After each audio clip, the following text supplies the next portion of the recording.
In this section, I will show you how to save a color image for presentation or publication purposes. So here I've opened a single image in a Gen5 experiment file. Next, I'll right-click on the image and hit Save. In this window, I have various options to choose from, which will determine how the presentation image is saved. At the top, Gen5 allows you to save image raw data, which will make a copy of your uncompressed grayscale raw TIFF file and save it at another location that you specify on the hard drive.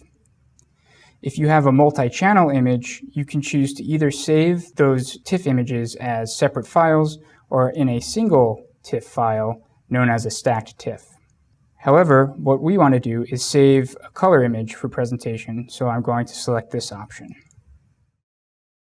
Down here, I can choose the dimensions by which this image is saved at. If I choose Save Current Display, this will save the image in the dimensions that are currently displayed on screen. This can differ from the dimensions of your raw TIFF files. If I'd like to preserve the dimensions of the files, I would select Save Entire Image. I can also choose to include or exclude a scale bar, and if I had zoomed in on the image, I can preserve the zoomed in position as well. Once I hit OK, Gen5 will prompt me for a location to save the color image. I'm going to choose my desktop and enter a file name.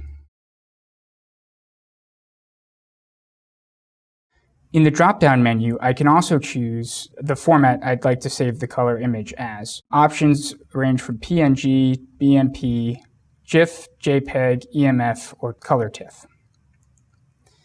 Hit Save, and now the image should be saved on the desktop.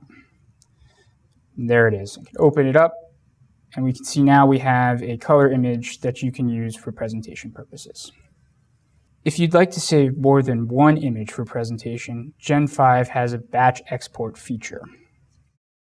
To utilize this feature, go up to Plate and select Batch Image Save. In this window, you can select which image set to export.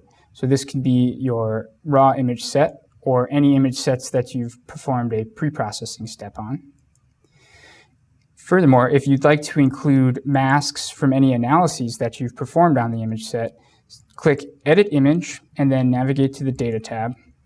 And down here, you'll be able to select the object masks that you'd like to include in your image export. In this example, I'll choose to export the primary masks in the DAPI channel. Additionally, you can decide to export all of the images in a plate or choose a custom area. With custom area, you can define which wells you'd like to export, either one by one or a range. Additionally, if you had multiple plates in your experiment, you could select which plate you'd like the images exported from.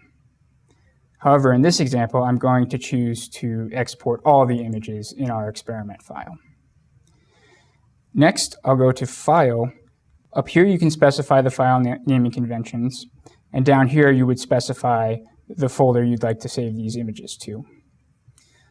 I'm going to choose a location on my desktop, so I'll hit Browse, navigate to Desktop, create a new folder,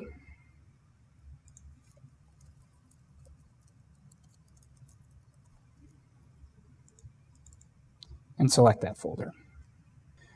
Finally, I can choose which format I'd like the color images to be exported as. This drop-down menu will allow you to select the various formats of color images available in Gen5. You can also choose to downsize your images to smaller resolutions.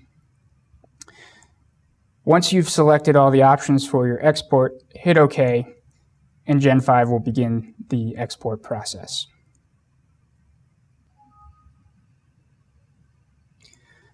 Once the export is complete, you can navigate to the folder you specified to access the color images.